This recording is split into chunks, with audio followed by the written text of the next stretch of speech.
site 4, excluding the top level, the surface, which is basically a hangars with the satellite. There's really not too much to it, but the levels are all operated. There's the first and second levels are all elevator where they keep the flying disc, ships, whatever you call it. They bring it to the surface. Right when I was there, they were trying to operate the disc, but to my viewing, unsuccessfully. There's scientists there. I've personally witnessed high White House officials being there. Right now, I'm basically kind of scared. I mean, I'm on the run. I don't know what everything holds for me. I just want to get this on the open. He was assigned to SEAL Team 6.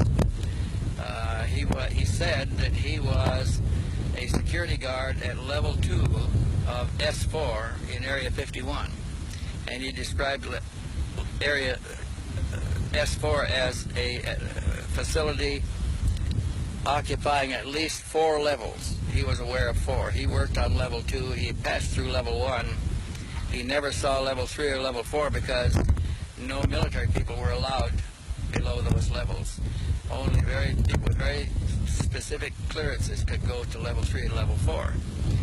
He described level 2 in considerable detail to us, and he said level 2 consisted of 9 hangar bays, I guess you would call them, because they were the size, they would hold a small airplane. And there were circular disc-shaped craft in 7 of the 9 bays. He described the floor layout, he described the security posts, the guard positions, an area where bodies were stored in large glass cylinders.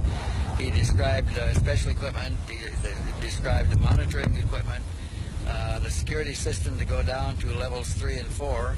He said that they were never allowed down there. Only specially cleared people with very specific clearances, which included a plastic card with magnetic information in it, a handprint, and a right eye retina scan, and put their eye to a little camera.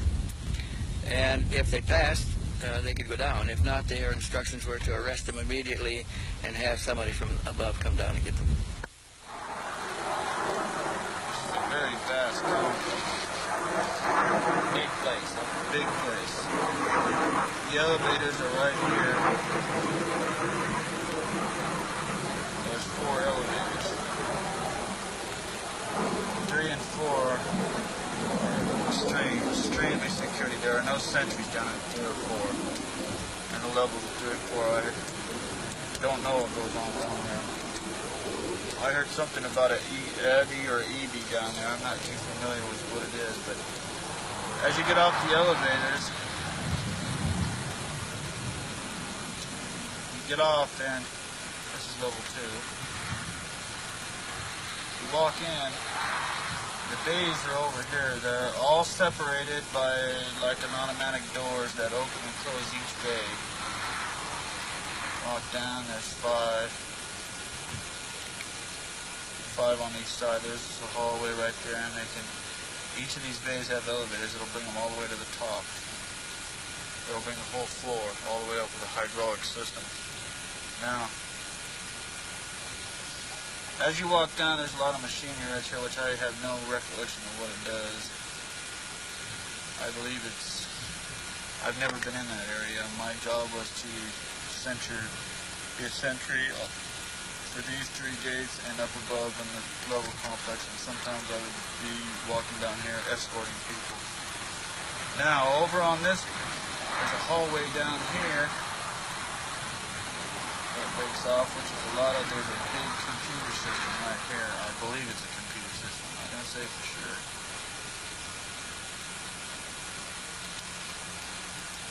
Right here is a level of 7 tubes.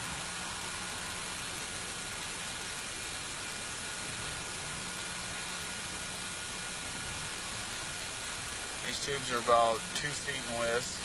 They're about 6 feet in height. Stand on end. They stand on end on end. Now, as you walk in and you look at these tubes,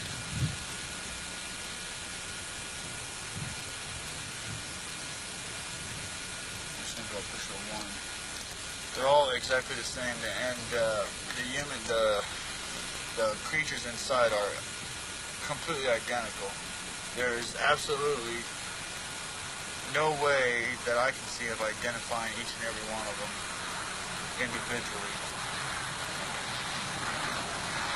Now there's an aluminum part right here. I don't know if it's covering genitals of them or not, but the rest is filled with the solution. There's a couple tanks right here. I don't know if they're oxygen. I don't know what they hold. There's no identifying marks on them whatsoever. There's absolutely no air in the tanks. It's all solution. And the grays are just in here, right here. They're suspended, so I imagine they're being clamped somehow, some way to hold them in this completely, where their feet is completely off the ground and stuff like that. And under here, there's about a 1-foot pedestal of black iron steel. Like it's polished, but it looks like a black polished anodized iron. Now the things inside,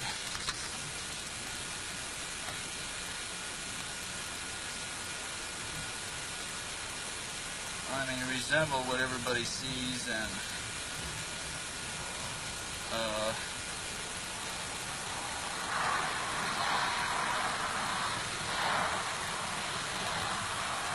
the only thing that's different about them, from what I see on all the pictures, is the eyes appear to be deteriorated, or they look like prunes. They're like your fingertip prunes. They're all shriveled up, and you can't see no eye sockets, and there's no visible eyelids or anything like that. They have a grayish, like a grayish pigmentation. It's not scaly or anything. It's like a pigmentation. There's no apparent hair on them. There's little holes, not really slits, but like a little hole, maybe a ear cartilage, I don't know, maybe a ear. Slits are really kind of small for the nose and the mouth. And the bodies themselves are very, very thin. They appear not to have any breast or navel or anything like that. Not that I can see. I wasn't able to sit and study them in full view for a while. I don't think I've heard talk there that I know their systems aren't like ours. But they're very thin and they look very, very frail.